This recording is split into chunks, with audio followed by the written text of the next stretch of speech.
Sa mundo ng volleyball, nakatakdang umarangkada ang 2025 PVL Reinforced Conference sa Oktubre 7. Tampok ang 12 teams kasama ang kanilang mga import. Inaasahan ang mas mahigpit na labanan na magsisilbing pagsubok bago ang 2025 Southeast Asian Games. Magbabalita si Matchpoint, Mili Borja.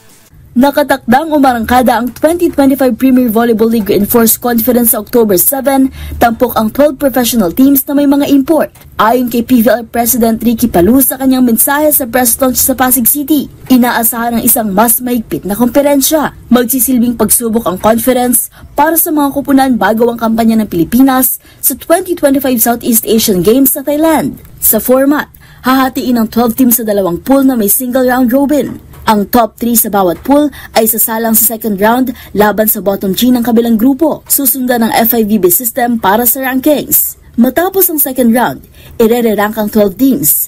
Ang bottom 4 ay may eliminate habang ang top 8 ang papasok sa quarterfinals na gagamit ng knockout format. One game, do or die din ang semifinals, bronze match at saka aabantes sa grand finals. At yan ang mga latest updates sa mundo ng sports.